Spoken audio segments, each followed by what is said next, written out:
Your daily fix of women's mixed martial arts from the UFC, Invicta FC, Bellator, and one championship. Be in the loop, cause Golden State Media Concepts got you covered. Get your fix on women's MMA. We've got you covered on Golden State Media Concepts Women's MMA Podcast.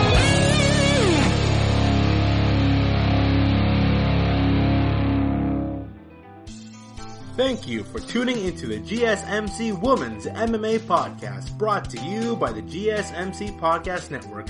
I am your host, Arnel De Leon, and as usual, I hope you are doing well for yourself. You, your friends, your family, whether you live in the States or internationally, I hope you're doing fine for yourself. Everyone's safe, everyone's healthy, during a time of major uncertainty. But one thing that is very certain right now, though, is that we got a new contender coming up in the women's flyweight rankings. I'm very excited about this. So, recently came out UFC on ESPN last Saturday, which was headlined by Jessica Evil Eye against Cynthia Calvillo. And on top of that, we also have another fight here, which really impressed me, and I think we have a new future star coming up in the flyweight division, who I compare to Sean O'Malley in terms of someone who I predict to be dominant in the next couple years, and that is Maria Agapova. In today's podcast, I'll be discussing these two major fights. We got upcoming UFC events happening in the mystical fight island that we now know is in Abu Dhabi. So let's talk about Jessica Eye versus Cynthia Calvillo here. This was a very eye-opening match for a lot of people. This was a really great showcase for how good Cynthia Calvillo was.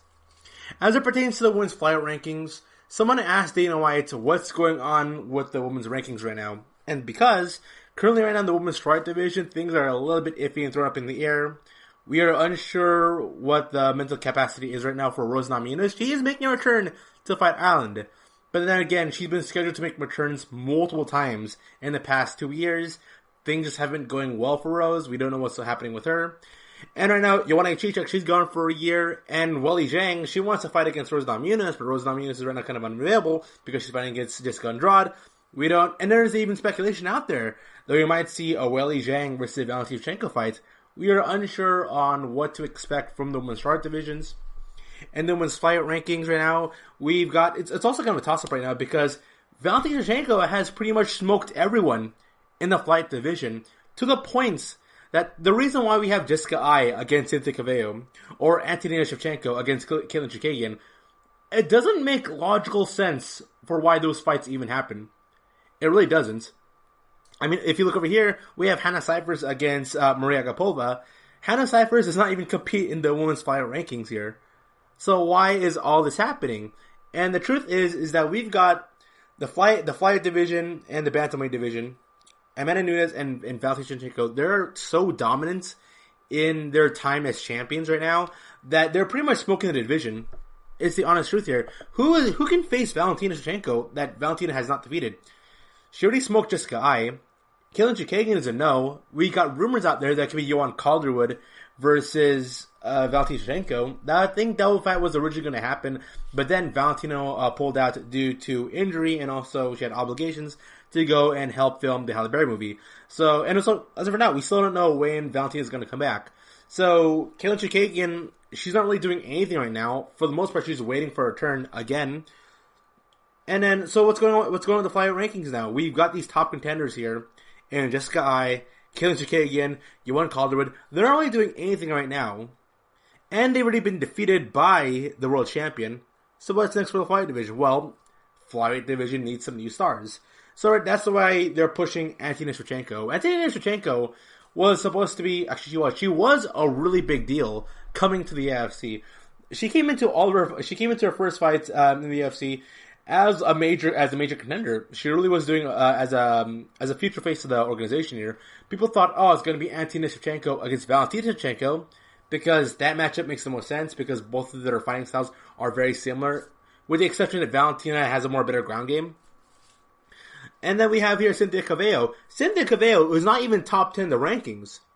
She's not even top 10. Jessica Eye, when she came to this UFC event this past Saturday on ESPN, she came to this fight as the number 1 ranked flyweight in the division. It was Valentina Shevchenko, and then right below Valentina is Jessica Eye. And so Jessica Eye has nothing to do because she already lost. So what's next for her? Well, now she's going to fight against Cynthia Calvillo. So Cynthia Calvillo and Anthony Shevchenko are in that same position, and same could kind of be said about Maria Agapova, and then the Flyweight division is looking for that next big star beyond just Valentina Shevchenko. For Antonina's case, it just didn't turn out well for her. She got completely smoked by Katlyn Chookagian. It was a really tough outing there for Antonina, and from the way how I see Antonina right now, I think she's in a downturn right now, while Katlyn Chookagian is this really strong, really powerful person in the top 5 rankings who pretty much plays a role as a gatekeeper at this point. So, what about Cynthia Calvillo? Is she the other big star that UFC wants to go push since Antonina isn't doing well for herself? Well, I have to say, yes. So, Cynthia Calvillo versus Jessica Ai. In this matchup here, the favorite going into this fight was Jessica Ai, but it was very small. I think she came in at it was like a 180 difference. It was a very back and forth prediction, like who's going to win this, Calvillo or Jessica Ai. And coming into this fight, the prediction was, it's a grappler versus striker bout here. You got Jessica Ai, the striker, and then Cynthia Calvillo, the grappler. What people really undermined in this matchup, and I agree 100% that I undermined, was Cynthia's striking ability.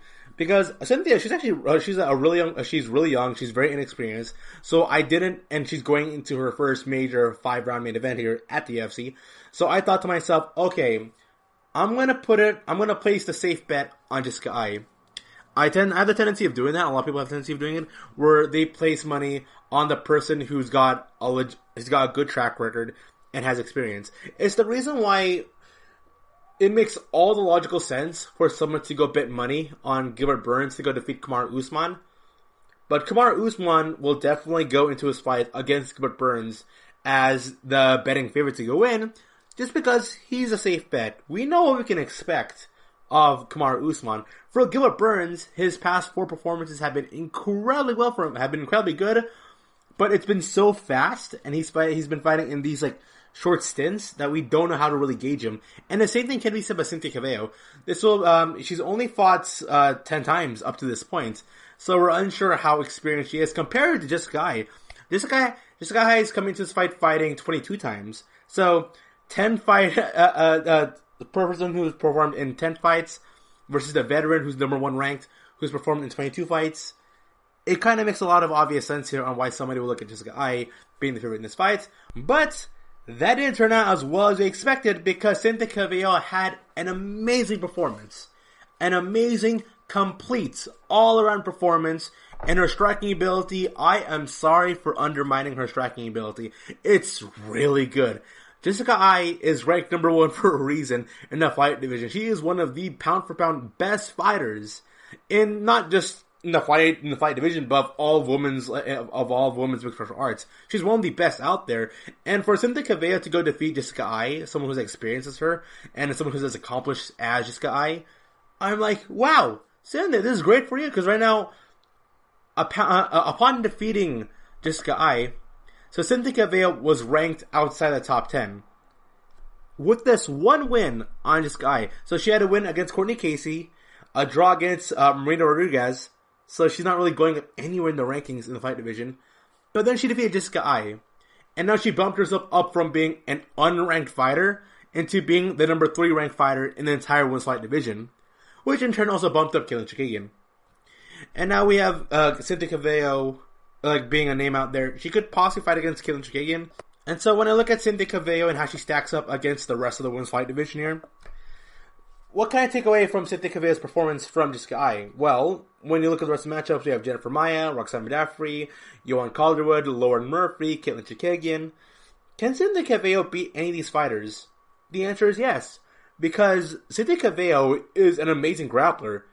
I'd argue right now that she arguably is the best grappler in the top 10 rankings right now in the women's fight division. And then on top of that, on top of her grappling ability, we also have amazing striking. She had her first round against Jessica Ai was very iffy. It could have gone either way, but it was really obvious that Jessica Ai had the slight edge on Cynthia Calvillo in the first round. And so Jessica Ai, she's having a back and forth fight here against Calvillo in the first round. She does slightly better than her. Then, coming into the second, third, fourth, and fifth round, it was all Calvillo.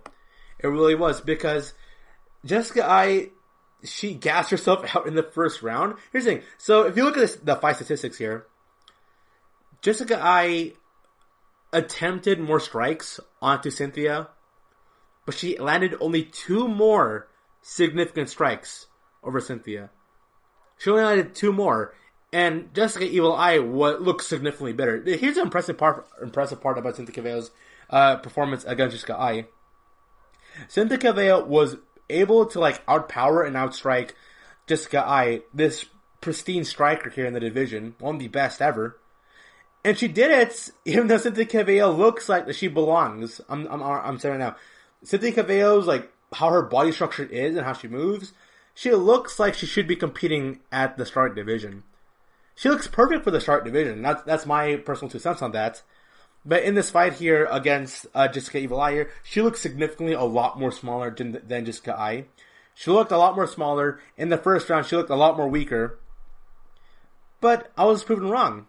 I really was. Cynthia, in the 2nd, 3rd, 4th, and 5th round, outboxed Jessica Eye, and she outgrappled her. There wasn't a single aspect of the fight game that Jessica Eye did better than Cynthia had. I said Cynthia had a better all-around game and had a better overall performance. Now, how does Cynthia Cavello stack up against someone who she'll probably matched up with coming after this fight, and that's against Katlyn Chookagian. So who would win between Chookagian and Cynthia Cavello? I always go for the safe bet here. I would predict Katlyn Chookagian would go defeat Cynthia Cavello. I'm not in the minority here. I think a lot of people would choose Katlyn Chookagian defeating against Cynthia. Once again, because she's the safe bet here, and she's been a lot more consistent in her run in the UFC than Cynthia has. She's also been a lot more apparent in the division. So, Cynthia Cavello versus Katlyn Chookagian. What does Katlyn Chookagian do better than Cynthia? Well, that's a toss-up here, because Chookagian and Cynthia are 2 really strong all-around fighters that aren't necessarily good in one particular venue over the other person. Because Chookagian, if you saw her bout against Antonina Shevchenko, dominated her. Chookagian dominated Antonina with her wrestling ability, and her striking ability outmatched the kickboxing prowess of Antonina. And then we looked at Cynthia, whose grappling ability is arguably the best in the entire division, and she was able to outstrike against another great striker in Jessica Eye. So, we have Chookagian and Cynthia, both fighters who are really good in the ground, really good in clinch. Cynthia is surprisingly way stronger than she actually looks in terms of physicals. So who's going to edge out in this fight here if these 2 were to battle each other? Well, even though Cynthia has deceptive strength, I still put money on Chookagian because Chookagian, I say, is a lot more stronger, is a lot more of a power hitter, and she's a lot more harder to take her down than somebody like Jessica Eye. If I say who would win a fight between Jessica Eye and Katlyn Chookagian, I would say Chookagian would win. But now we have Chookagian versus Cynthia Cavello. Chookagian can out-wrestle Cynthia. Surely can. If Cynthia tries to grapple, Chookagian, being how strong she is one of the more bigger women in the entire division. She can handle herself on the ground. Her striking is really impressive. And if you clinch with her, well, she can go toss you around because she's that powerful. So for Cynthia Cavello versus Katlyn Chookagian, I would put my money on Katlyn Chookagian winning that bout off the basis that from her track record, she is a much more better than Jessica Eye. She's a lot more stronger, and she's got a better all-around game compared to Jessica Eye. Cynthia Cavello, but then again, I might be wrong. I might be completely wrong in this. For all I know, Cynthia Cavello can go and shock me and the rest of the world.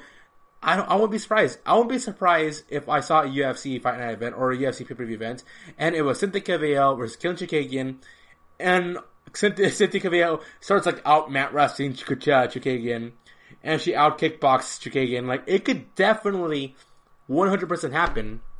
Now, what's the likelihood of it actually happening? I think it's low. I think it's pretty low that we might see Cynthia Cavello just dominating against Chookagian. But it's not out of the realm of possibilities that we could see Cynthia winning. And I think it's really great for the division. I think it really is. Because the flyweight division has been pretty stagnant. It's been pretty stagnant. And Valentina is on a great winning streak right now. Valentina and Amanda Nunes are 2 fighters who are the most dominant women right now in all of women's mixed martial arts. And the flyweight division, it lacks stars. the fight division lacks stars, and I think fighters like Cynthia Calvillo and Agapova are really good, and they will make the fight division a lot more better. Also, we got competitors here like Roxanne Modafferi and Joanne Calderwood and Lauren Murphy. 3 fighters out there that are not that popular, but are deceptively really good and can climb their way up to the top 5 of the rankings here.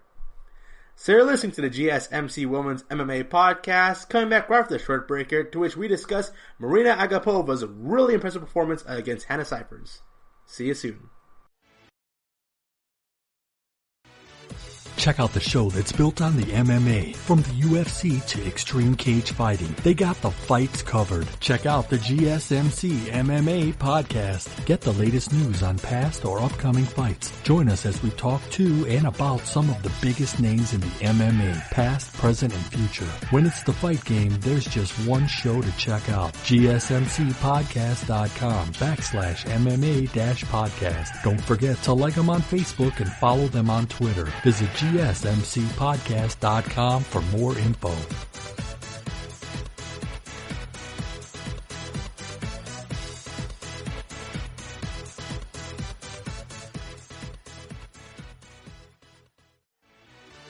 Are you looking for the very best NFL and college football podcast? Then check out the GSMC Football Podcast. Get the latest football news both on and off the field. From the NFL Draft to trades to the rumor mill to the NFL Combines. They got you covered. That's GSMCpodcast.com/football-podcast. Get updates on college rivalries, game day insights, and much, much more. It's football talk the way you want it. This show eats, sleeps, and breathes football. Don't forget to like them on Facebook and follow them on Twitter. Visit GSMCpodcast.com for more info.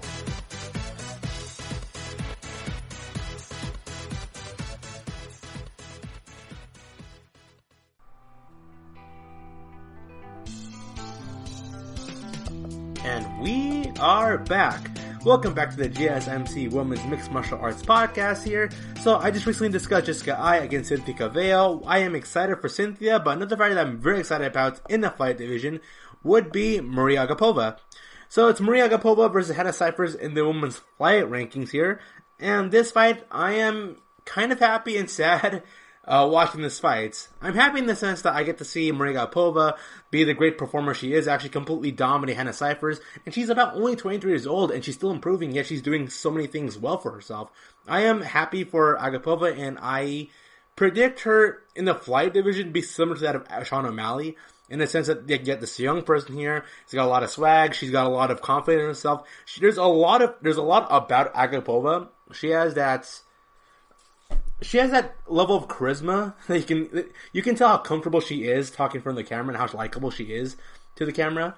And then when you compare that along with her really impressive performance against Hannah Cifers here, you can only think to yourself, wow, just this girl has a lot of potential and she can really go far in this business. And right now, currently she's unranked. But as we can tell here by Cynthia Calvillo, here's the interesting part. Cynthia Calvillo was an unranked fighter coming to her fight, is now 9-1 and is ranked number 3 in women's fight rankings. Now we have Maria Agapova, who is also 9-1, and on top of that, she's a newcomer, 23 years old, unranked fighter. So do not be surprised if Maria Agapova, in the span of the next 2, maybe 2.5 years, get up there being part of the top 5 rankings. You should put all your stock on Agapova fights coming up in the future, dude, because she's got a whole lot of potential, and I'm excited to see what to come for her next. I'm also kind of happy for Hannah Cifers here, because for those who do not know, Hannah Cifers competed just 2 weeks ago against a really game Mackenzie Dern, and Hannah Cifers, she's fighting one weight class above her. She had less than 2 weeks time to prep for this fight. Actually, she only had 5 days of prep time before fighting against Agapova. So she fought against Mackenzie Dern a week later, then was given a 5 days later, a 5 days notice to go fight against Agapova. Hannah Cifers agreed, and I'm happy for Cifers because she's making a lot of money. Her and Gilbert Burns are 2 fighters that are making the most out of the situation, and because Gilbert Burns and both Cifers, in a normal scenario, would not be placed in these cards. I'm being dead on honest with you. For as much as I like Cyphers and Gilbert Burns, for as talented as both of them are, if everything was normal and there was no coronavirus pandemic that's happening, there was no protest happening over Black Lives Matter, if more fighters were available to go and participate and compete right now, then I wouldn't see Cyphers or Gilbert Burns make the money that they are doing right now. But unlike Gilbert Burns, though, Hannah Cyphers, sadly, she's not doing well for herself in her professional career because she lost against Mackenzie Dern after a really good 2 minutes. Hannah Cyphers is doing really well for herself for about 2 minutes of her fight against Mackenzie Dern, but I was really critical on Hannah Cyphers in her clinching ability and her actual lack of striking power because Hannah Cyphers mentally had a good strategy. She really did. In that she was going to go and overwhelm Mackenzie Dern. Mackenzie Dern had the reach advantage over Cyphers. Cyphers being the much more smaller strawweight. Mackenzie Dern should be competing at flyweight, but she's competing at strawweight because she can cut the weight. So Cyphers, being a smaller fighter, is able to close in the distance and go for these 50-50 exchanges against Mackenzie Dern, was able to go clinch with her, and was able to do a multitude of uppercuts onto Mackenzie Dern. But just like in her fight here against Agapova, Mackenzie Dern recognized, okay, I now know how much punches and how much pain I can deal with before I can go into striking distance, the comfortable striking distance I can be with my opponent. Daniel Cormier talked about this in a recent fight, where he said, the more you get punched, or the more you place yourself at risk, the more you'll find the opportunities you want. And what I mean by that is that let's flip this around. Let's flip it to Mackenzie Dern. Mackenzie Dern, in her fight against Hannah Cyphers, was overwhelmed. She was easily overwhelmed by Hannah Cyphers. But through her being overwhelmed through Hannah Cyphers, she was able to recognize, okay, I'm taking the very worst that Cyphers can give me right now. And now that I know this is the worst, I know now that I can go take on whatever damage she's accumulating onto me. So I'm gonna power my way through this. I'm gonna tank through all the damage, and I'll find my opening, I'll find my sweet spot, and I'm gonna go and take advantage of the situation and place myself in a better situation against Cyphers. And she did. She recognized that Hannah Cyphers wanted to close in the distance, and she was very reckless in her clinching, which gave Mackenzie Dern the opening she needed to go and clinch slam Hannah Cyphers and go for the single leg key lock. So really good for Mackenzie Dern out there. Hannah Cyphers came into the fight with the right strategy, but I believe Hannah Cyphers just lacks that intimidating punching power to the point that her opponents recognize, okay, I know how much I can take and what I can deal with upon getting close towards Hannah Cyphers here. Because obviously there's some fighters that you recognize that you can handle. There's some fighters here that know they can endure a handful of punches. For instance, so if Colby Covington and Kamaru Usman were punching you, you know you're not going to get knocked out, but you know it's going to hurt a lot. Now compare that to somebody like Francis Ngannou or even Tyron Woodley, and that you know if they clip you with just 1 or 3 shots, you're done. You're just done there. You better have expert head movements because you just don't want to deal with that at all.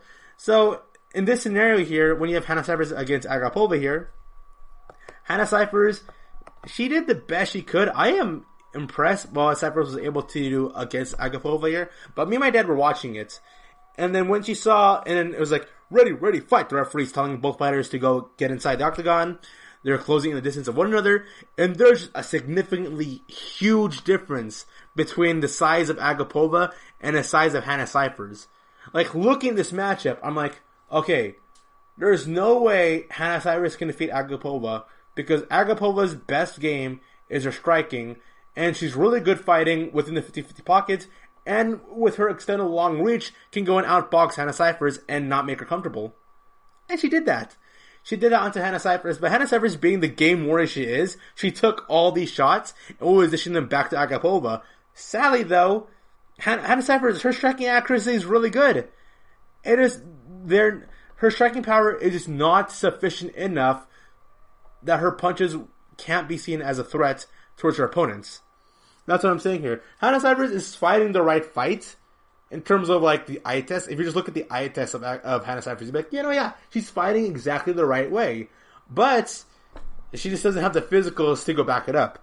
And so Maria Agapova, the fight starts in. Agapova just starts boxing Hannah Cifers, throwing in some leg kicks. Hannah Cifers just could not bring in the distance at all. And by the time Cifers was able to gauge the distance in between her and Agapova, Agapova is just pelting Cifers. Agapova, despite her size, she looks like she should fight slower than she actually is, but she's really quick. Agapova's striking ability is deadly fast and very impressive, has a lot of power to it. Her leg kicks are on point, and she kind of won here with a leg kick.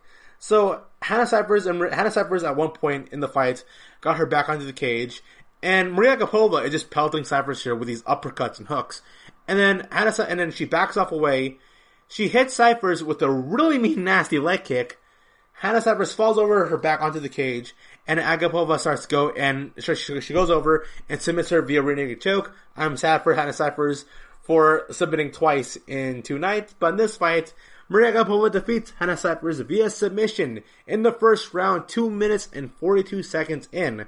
Really impressive overall performance here by Agapova here. She shows she has a submission game, she has kicking game, she has striking game, and she can fight you both outside and inside the pocket.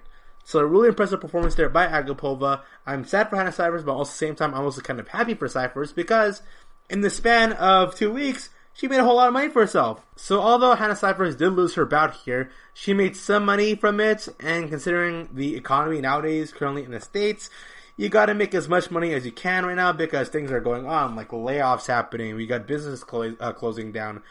In terms of economics right now, it's really difficult to make money in America. So Hannah Cifers was able to make the most out of this, and she was able to make some money, so good for her. And also, she's not going to be laid off from the UFC because of the fact that she was able to go for these impromptu fights, last minute training, fighting up one weight class above her. She will be in the UFC's good graces here. She really will be. So with Agapova and Cynthia Calvillo bumping themselves up in the rankings here, what can we expect from the women's fight divisions? Well, first off, we got Jennifer Maia matching up against Vivian Araujo next week. Vivian Araujo versus Jennifer Maia. Jennifer Maia is coming off a loss from Killian Chookagian, but she had 2 wins. She had a win against Roxanne Modafferi and Alexis Davis. Killian Chookagian being one of the best fighters in the entire division. That's nothing to put your head down here. But Vivian Araujo, she lost via decision in a really close fight here against Jessica Ai, and she defeated Alexis Davis and Talita Bernardo. My money here is on Jennifer Maia defeating against Vivian Araujo. And then we got Roxanne Modafferi against Lauren Murphy coming up in 3 days from now. 3 days from now, this recording coming up this Saturday is going to be Roxanne Modafferi against Lauren Murphy here. I am a huge Roxanne Modafferi because she, more than any other fighter in the UFC, is totally in it as it pertains like putting herself out there as a complete dorky nerd. I think I saw her one time dress up as the Red Power Ranger during the weigh-ins, and I'm like, oh my gosh, that is like so cool. So Roxanne Murphy versus Lauren Murphy, and also if you haven't read her story on BloodyElbow.com, where she talks about her life story and her development as a fighter, she really is a fan. She really is. She also has a very interesting story. If you don't know yet, go look it up. Go put up Roxanne Modafferi. Put up her story coming in from BloodyElbow.com. Really interesting. Roxanne Modafferi is one of those fighters that I am really surprised she got herself up into the rankings here, because Roxanne Modafferi, she's ranked number 5 in the division, but she's 3-4 in the UFC. And the reason why she bumped herself up to the number 5 ranking was because she defeated against Antonina Shevchenko.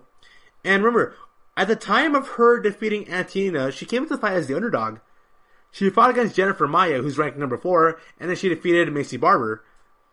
And so it makes sense for Roxanne Modafferi to be above some of these women here, but it also kind of shows that this division kind of is lacking here. And then she'll be fighting against Lauren Murphy, who's coming off 2 wins against Andrea Lee and Mara Barella, one of them being by TKO. She lost against Ciara Eubanks. Ciara Eubanks being a really tough competitor, one of the more underrated fighters in the entire division here. So Lauren Murphy versus Roxanne Modafferi, that is a complete toss-up in my personal opinion. I cannot predict who's going to win that fight. I personally would like to see Roxanne Modafferi win, just because how much of an underdog story it would be if she were to win. But both of these fighters are both 3-4 in the UFC, so both of these fighters desperately do need a win in order to stay within the rankings here. And then we have here Courtney Casey against Jillian Robertson. So Courtney Casey here is 5-6 in the UFC and ranked number 13. She defeated Mara Barella via submission, lost against Cynthia Calvillo, but won against Angela Hill. That's interesting. She lost against Cynthia Calvillo, who's right now currently ranked number 3, but Courtney Casey's ranked number 13. That's very interesting to know. Cynthia Calvillo, now that we know in hindsight, also with Angela Hill, are two very game fighters here. Two very, very underrated fighters in the fight division here. And she's fighting against Gillian Robertson. So Gillian Robertson is 4-2. She lost recently to Macy Barber via TKO, but defeated against Veronica Macedo and Sarah Forta. These two will be matching up in 3 days also in the same card as Mackenzie Dern and Lauren Murphy here. Who do I predict win this fight? I got to go with Courtney Casey in this bout here. It makes all the sense for Gillian Robertson to go fight against Courtney Casey, but the fact that Courtney Casey was able to go toe-to-toe with two prominent underrated fighters in Cynthia and Angela Hill and Mira Barella, it's also a really tough opponent. So I put my money here on Courtney Casey winning the bout. And then we got Molly Buchanan against Talia Santos and Ji Yeon Kim against Alexa Grasso. So Ji Yeon Kim versus Alexa Grasso. I have my fingers crossed for that fight. That's a fight I really want to see. Their fight is going to be coming up in 2 weeks' time. Ji Yeon Kim versus Alexa Grasso. I like Ji Yeon Kim, but she needs to actually make weight. She's a really impressive fighter, but it gets really frustrating when you know that you got these really good fighters who just can't make weight. Ji Yeon Kim didn't make weight twice in her past 2 fights, and she still wants to compete in the women's flyweight rankings, even though she initially came in as a bantamweight. So I'm unsure of what to expect between Ji Yeon Kim and Alexa Grasso. Hopefully she can go make weight. So, because no one normally does win if a fighter misses weight. Alexa Grasso gets the opportunity to rank herself up. Ji Yeon Kim, who I think is a very underrated fighter in the division, she really should rank herself up after an impressive performance against Nadia Kassim. Hopefully things turn out well and this doesn't become another catchweight fight. We also have the returning Paige Van Zandt against Amanda Ribas coming up at Fight Island. That'll be a very interesting fight here in that Amanda Ribas should be fighting against fighters higher than the rankings, but Paige Van Zandt is a major name. And Paige Van Zandt just wants this fight to get over with so she can start renegotiating her contract. So there's a lot of moving parts here coming up in Van Zandt versus Ribas. So you're listening to the GSMC Women's MMA Podcast. Coming back right after the short break here. See you soon. Tired of searching the vast jungle of podcasts? Now listen close and hear this out. There's a podcast network that covers just about everything that you've been searching. Hey! The Golden State Media Concepts Podcast Network is here. Nothing less than a podcast bliss with endless hours of podcast coverage. From news, sports, music, fashion, cooking, entertainment, fantasy, football, and so much more. So stop lurking around and go straight out to the Golden State Media Concepts Podcast Network. Guaranteed to fill that podcast itch. Whatever it may be. Visit us at www.gsmcpodcast.com. Follow us on Facebook and Twitter and download us on iTunes, SoundCloud, and Google Play.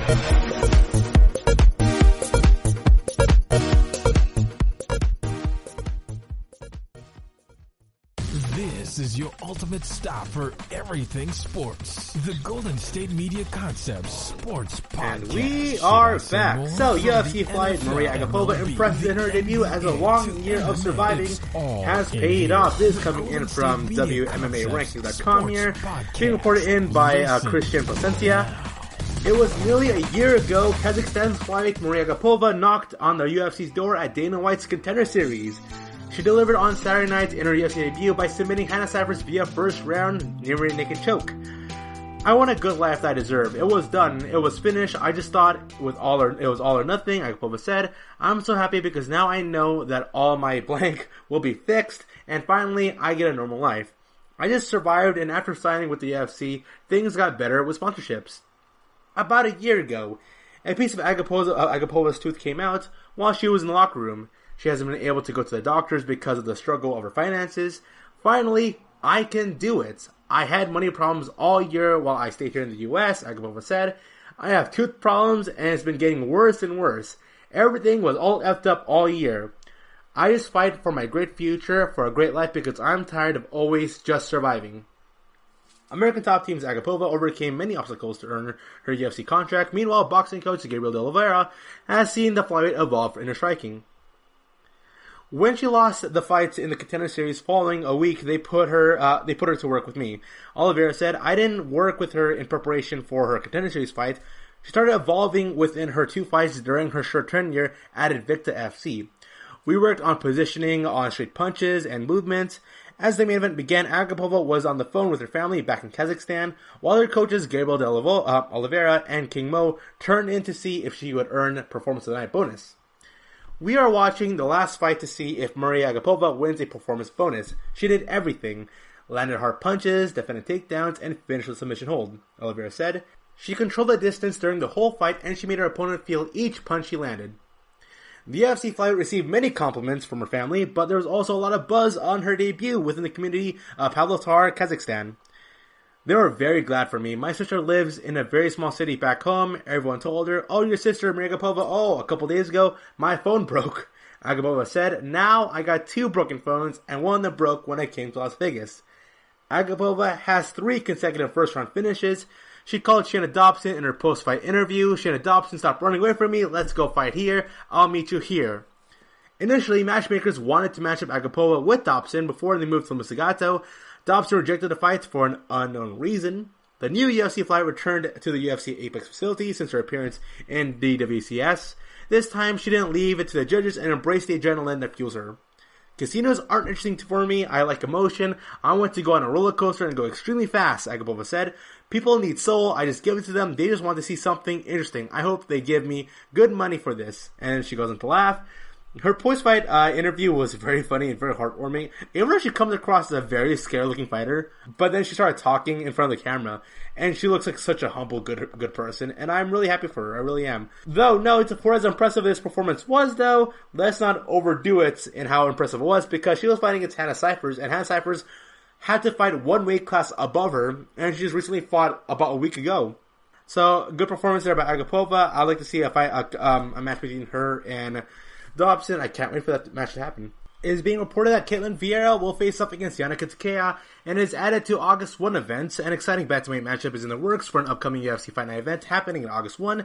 And as Brazil's Caitlin Vieira, who is 10-1, is to take on former Invicta champion Yana Katsukaya, who is 12-5 with 1 no contest. Vieira will look to bounce back from her first loss of her pro career, a KO loss to Irene Aldana back at UFC 245. Prior to that, Fenimeno was 4-0 in the promotion with impressive wins over Kelly Schultz, Ashley Evans-Smith, and Sarah McCann, along with Kat Zingano. Kanenskaya will also be looking to bounce back from defeat to a TKO loss to Aspen Ladd in December. Foxy is 2-2 in the promotion, holds wins over Lynn Landsberg and Marion Renaud. The card will be headlined by Holly Holm versus Irene Aldana. The location and venue is yet to be announced. That might happen at the Apex facility. That's the very likelihood of it happening, but as of right now, currently in the States are beginning to reopen, so this could be in Florida, this could be happening in Nevada, it could potentially happen even in California. So we don't know what's going to happen here. Caitlin Vieira versus Yana Katsukaya. I got to place my money on Caitlin Vieira off the basis that kind of Yana Katsukaya is coming off her pregnancy, and so I'm not really sure if she's really in the best fight shape right now against Caitlin Vieira. I'm excited for Holly Holm versus Irene Aldana, and I'm excited for both these fighters here. They're both coming off losses. The Aspen Ladd fight that Kanenskaya had, nothing to be ashamed about. Nothing. Aspen Ladd is one of the best grapplers in the flyweight division, and I can't wait for these two fighters to go face off against each other. It is also announced that we're going to have Julia Avila versus Nico Montano, and a rematch is in the works for August 8 events. First reported in by MMAfight.com, a bantamweight rematch is in the works for the events coming up on August 8th. Julia Avila, who is 8-1, versus former flyweight champion Nico Montano, who is 4-3, is targeted for a currently unnamed event in August. Avila is fresh off a 22-second TKO win over Gino Mazzini back at UFC Vegas 2 this past Saturday. The win marked Avila's second UFC appearance, following up her debut back at UFC 239 last year. Montano moved to the bantamweight division last July, dropping a decision to Juliana Pena. The former flyweight champion was scheduled to face off against Macy Chiasson in a sophomore bantamweight appearance. However, the bout was scrapped due to Montano suffering an MCL injury. This fight will be a rematch. The pair first met each other back in 2017, where Avila defeated Nico Montano by unanimous decision. Nico Montano is a strange fighter to look back on, in that she was the inaugural champion. She was the inaugural flyweight champion. And then now, Valentina has it, and now if you think about the flyweight title, you're not thinking immediately about Valentina. Nico Montano, despite being the former champion, it's very strange that she now kind of lowered herself down the rankings here. Nico Montano, I've seen many videos about this, where Nico has to be one of bizarre careers ever for a fighter. And that, like, there are many stories going out that she's been ducking fighters, even though she's the champion. She's heralded as she's immediately placed in the top rankings, even though she's only 4-3. It's very strange to see, to look at the career of Nico Montano. And I look at her losing this fight against Julia Avila. I haven't seen Nico Montano. When was the last time Nico Montano competed? It's been a while since she's competed. And she's been going through a plethora of injuries. So for that reason there, while Julia Avila's career is going up right now, I don't really see Nico Montana's staying up there in the rankings all that well. So I say Julia Avila is going to defeat Nico Montano by TKO. Probably late in the first round or early in the second round. I don't have that much confidence points on Nico Montano, but then again, you never know what can happen in sports. And also, it is reported in that we got a handful of medical suspensions happening yet again. This always happens. It happened last time, to which Hannah Cifers was able to avoid being suspended. Her and Mackenzie Dern were able to avoid getting suspended in the last bout. That's why Hannah Cifers was able to compete last Saturday here. But it's reporting in that UFC Vegas 2 medical suspensions despite victory. Cynthia Calvillo faces potential 6-month sit. Last Saturday at UFC Vegas 2, Cynthia Calvillo emerged as a new player in the fight division. In the night's main event, Calvillo introduced herself to the fight division by defeating former title challenger Jessica Ai via knockout decision.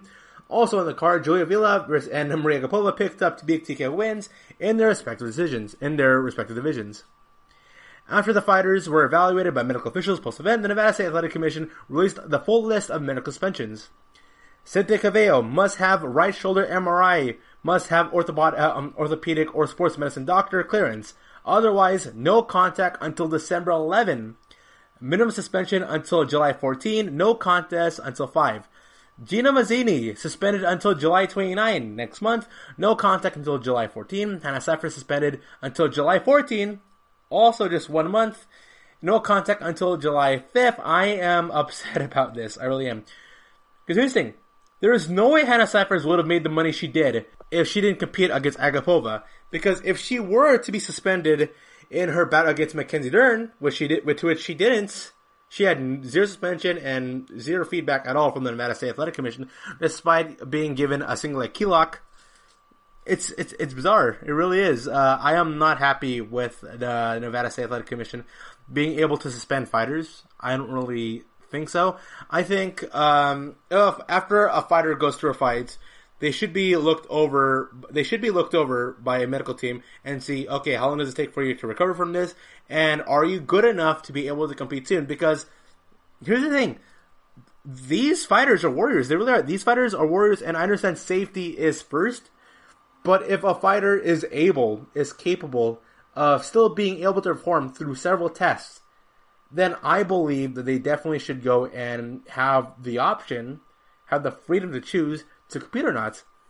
Considering that 2020 is a really rough patch year, and we've seen fighters like Gina, Hannah Cifers, Gilbert Burns, who made the most out of this, who was able to help position themselves in their career in terms of finances and rankings through continually fighting. I don't support it. I really don't. I understand health is a big safety concern. I understand that it's best for fighters to remain healthy so they can go have a long career in mixed martial arts. But at the same time, though, I just think the fighter should be given the option to continue fighting after undergoing a series of tests. And if they can go past those tests, then they should be eligible to go continue fighting and not go through a period of suspension. I'm happy that Cifers and Mazzini's suspensions are about only a month. I like that. I'm especially happy for Hannah Cifers because she's fought 2 times, 2 very tough opponents in 2 weeks. I'm tough for that. Cynthia Calvillo has a lot of momentum carrying over her right now, and I'll be really disappointed if she isn't given the option to compete against somebody by December 11. I feel like right now her potential and stock right now is going up right now, and I would hate for the suspension to go and slow down her momentum. It is being reported by BloodyElbow.com that Felice Herrig is set to return and is meeting against Verna Janarova at UFC 252. Felice Herrig will step in the cage for the first time in almost 2 years at UFC 252. It looks like Felice Herrig will be making a return to the octagon. The veteran women's mixed martial arts fighter has been battling injuries, including a torn ACL. Yikes. for the most part of the past 2 years, but the 35-year-old has been booked for a steroid bout against Verna Jandiroba at UFC 252 in August, according to ESPN. Felice Herrig, who is 14-8 in her mixed martial arts career and 5-3 in the UFC, comes in with a 2-fight losing streak, dropping decisions to Michelle Waterson and Caroline Kowalczyk back in 2018. Before that, she had rung up off a 4-fight winning streak. Despite the long layoff, though, Herrig hung around the 150-pound rankings until just recently. Jandiroba is 15-1 in her mixed martial arts career and 1-1 in the UFC, picking up her first loss of her MMA career in her UFC debut, dropping a decision to Carla Esparza. That is a tough matchup for Jandiroba. Oh my goodness, Carla Esparza, former champion? And unlike Nico Montana, is like a proven competitor.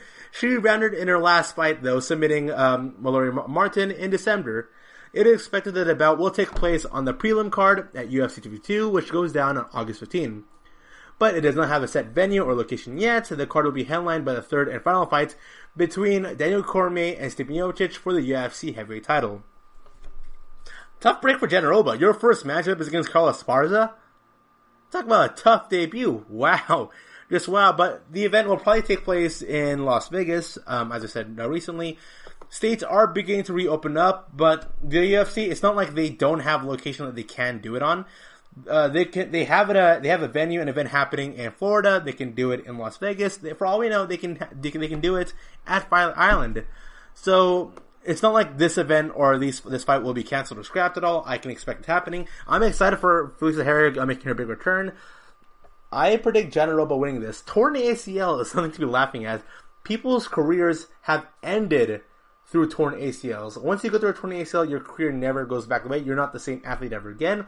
And off that basis there, I hope Felice Herrig does get compensated well financially for this fight, because yikes, going through a torn ACL, going off a 2-fight losing streak, 2-year layoff, and she's fighting against one of the top up and coming fighters in Jandiroba. Oh man, that'll be a tough fight for Herrig, but it's going to be a great comeback story if she were to win. While one fighter returns, a whole organization returns as well. It is being reported in here that Invicta FC announces a July 2nd return date headline with Julian Lima versus Emily Ducote as the headliner. Invicta FC is returning to action on July 2nd per a press release circulated early today.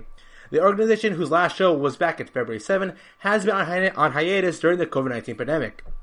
Headlining Invicta FC 40 is a straight bout between Emily Ducote and Julian Lima. Ducote impressed with her Invicta debut back at Invicta FC 36 when she TKO'd Janessa Morandin, and after that win, she was matched up against Kanako Murata for the vacant Invicta FC strawweight title, though she lost the fight via the split decision. Lima fought for the UFC between 2014 and 2018 before debuting with Invicta at 2019's Invicta FC Phoenix Series 1. At that event, Lima defeated Danielle Taylor, but lost to an eventual tournament winner, Brianna Van Buren.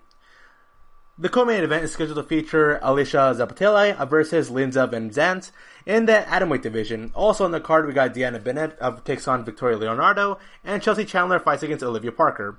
Rounding out the event is a flyweight bout between Claire Guthrie and Laura Anderson, and a strawweight bout between Genia Gooden and Shelby Karen. The event is set to take place at the Memorial Hall in Kansas City, and will be broadcasted live on UFC Fight Pass beginning at 8 p.m. Eastern Time. Can't wait. You're listening to the GSMC Women's MMA Podcast, coming back right after the short break here. Are you looking for help for your fantasy football team? Check out the GSMC Fantasy Football Podcast. Get today's best advice on who to start, who to sit, even who you should draft. From sleeper picks to red hot lineups, they got it all covered for you. That's gsmcpodcast.com/fantasy-football-podcast. We'll cover traditional leagues, dynasty, PPR, even IDP leagues. When you need fantasy help, there's just one show to hit up. Don't forget to like them on Facebook and follow them on Twitter. Visit gsmcpodcast.com for more info.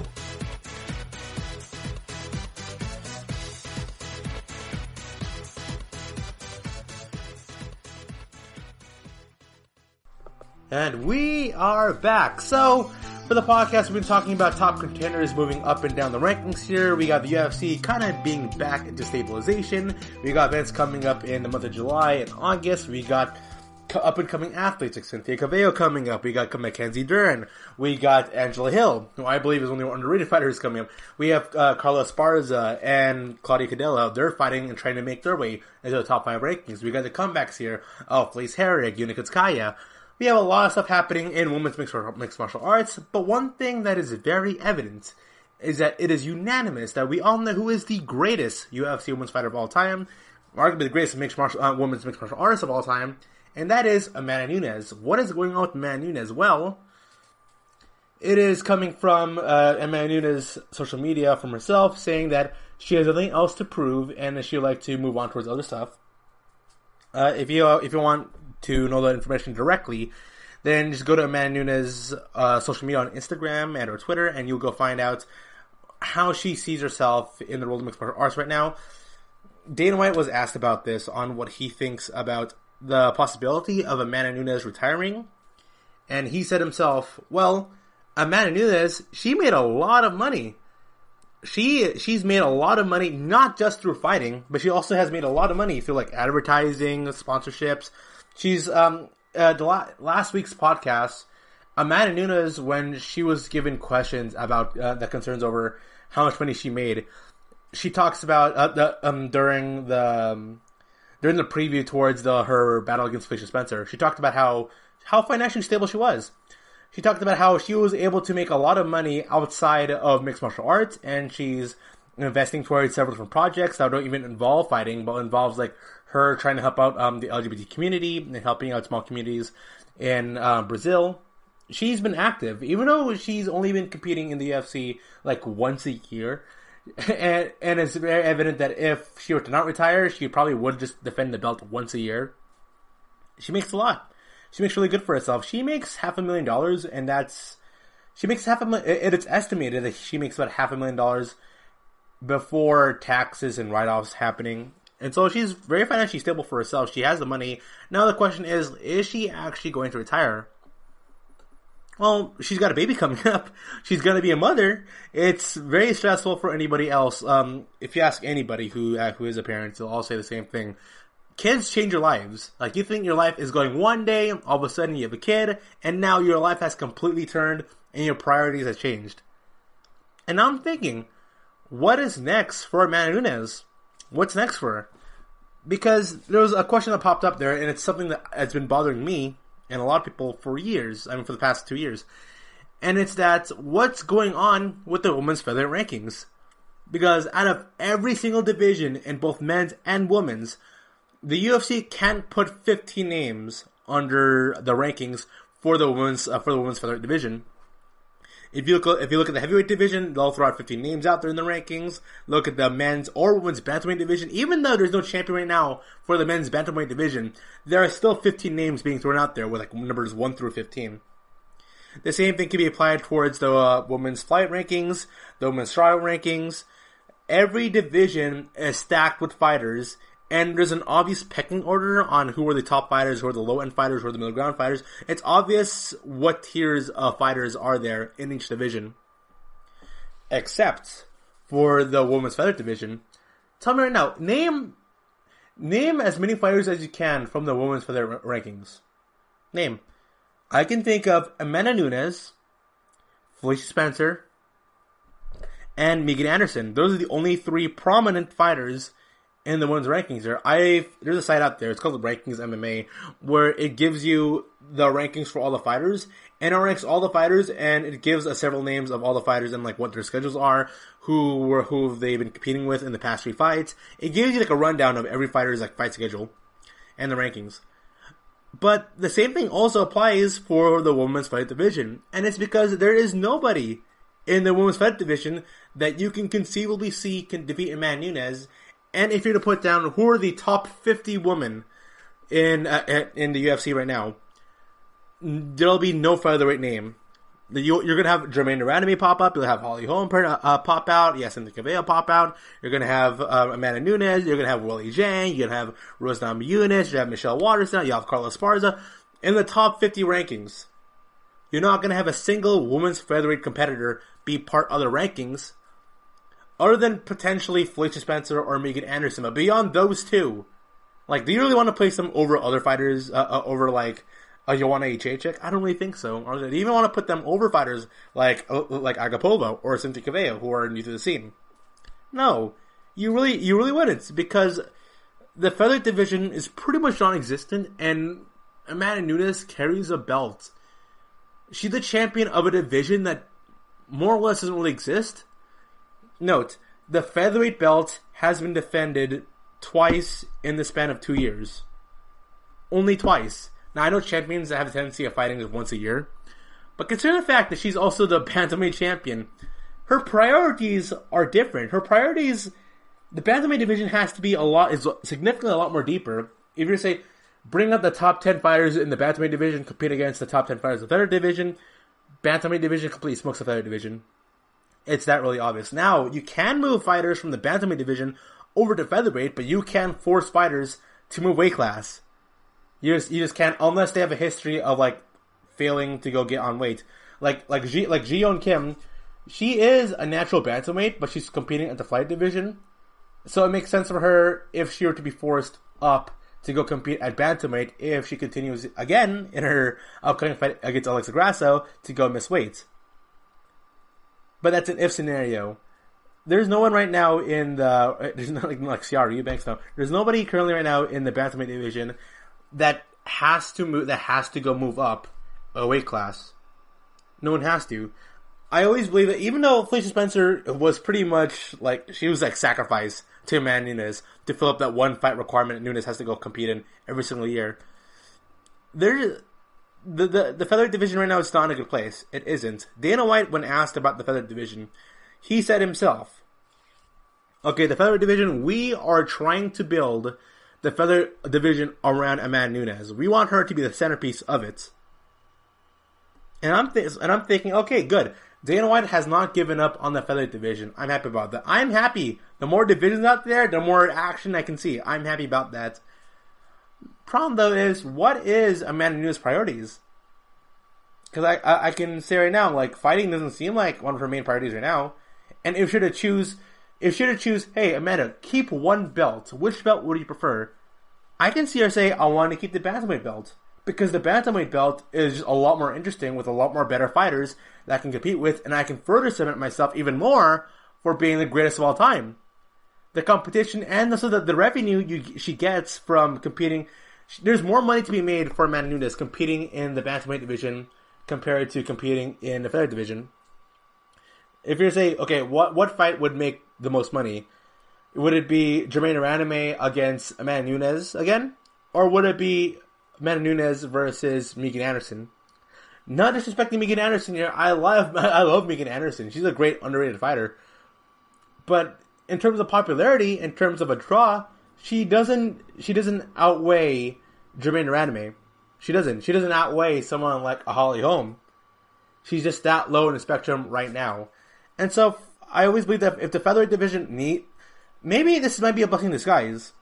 I'm speculating that this might be actually a positive. That if Amanda Nunes were to retire, then the bantamweight belt will be up for grabs.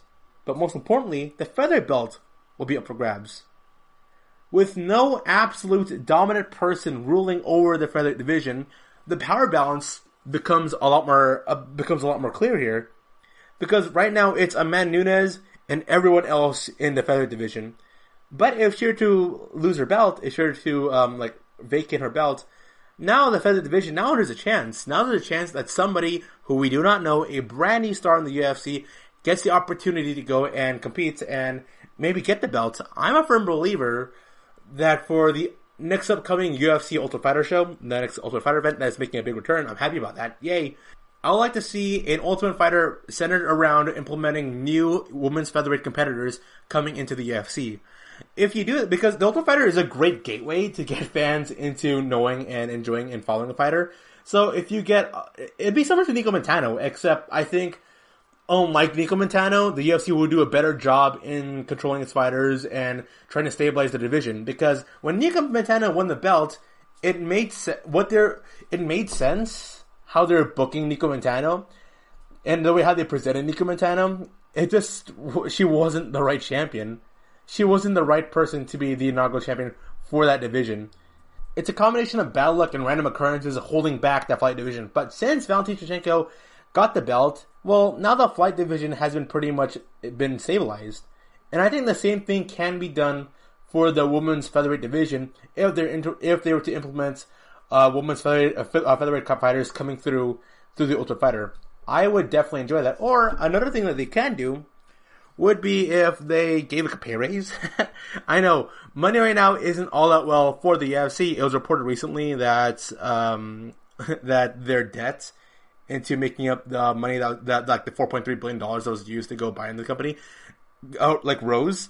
So in terms of finances right now, UFC is not in the best position to go and give pay bonuses to fighters. But I'm showing an idea out there. I think it'd be there if you were to tell fighters, hey, you get a pay bonus if you were to scale yourself up a division, which is what John Jones kind of is doing now from light heavy to heavyweight, which is why I'm kind of speculative on this idea. But if they're to tell like some fighters from the bantamweight division, tell them to go, hey, if you move up to the featherweight division, you'll get a bump up and raise.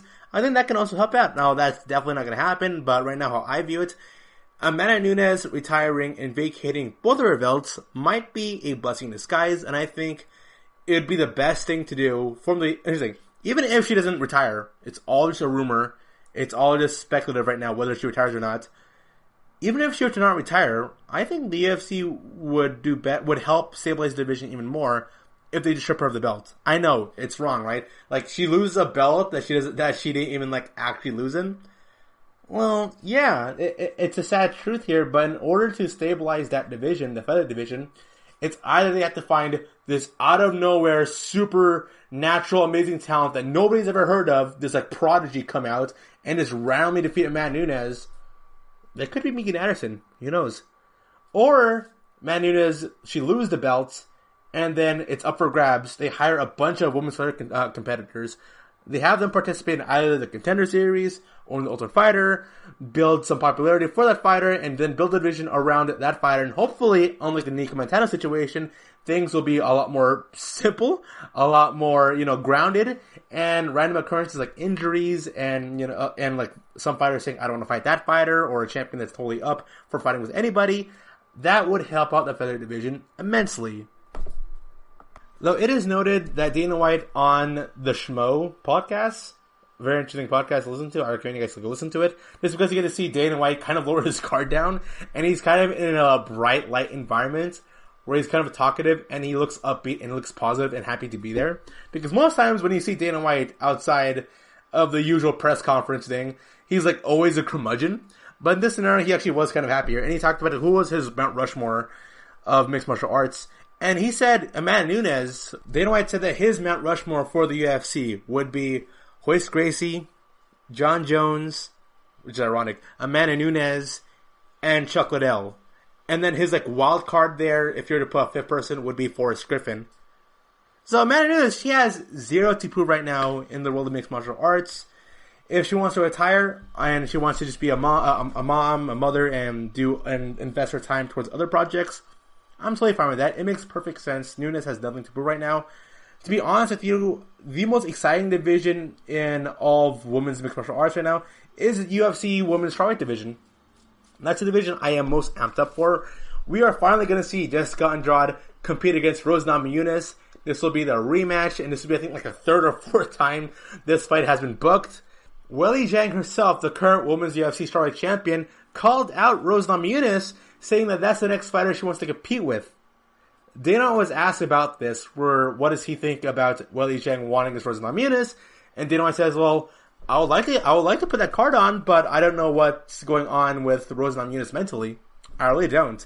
And we're going to see that at Fight Island. I only wish for the best for Rose Namajunas to go to compete. I just want her to get in the octagon. That's all I care about. I just want her to compete in the octagon and just try her best against a very game opponent in Jessica Andrade. I'm excited for her return, and I'm excited for what's in store in the women's strawweight division. And that just does it for today's podcast. I gotta say thank you for listening to the GSMC Women's MMA Podcast, brought to you by the GSMC Podcast Network. I'd like to ask that you please remember to subscribe to the show and write a nice review. That really helps us. Also, if you can please follow us on Facebook, Twitter, and Instagram. Thank you, and have a good night. You've been listening to the Golden State Media Concepts Women's Mixed Martial Arts Podcast, part of the Golden State Media Concepts Podcast Network. You can find this show and others like it at www.gsmcpodcast.com. Download our podcast on iTunes, Stitcher, SoundCloud, and Google Play. Just type in GSMC to find all the shows from the Golden State Media Concepts Podcast Network, from movies to music, from sports to entertainment, and even weird news. You can also follow us on Twitter and on Facebook. Thank you, and we hope you have enjoyed today's program.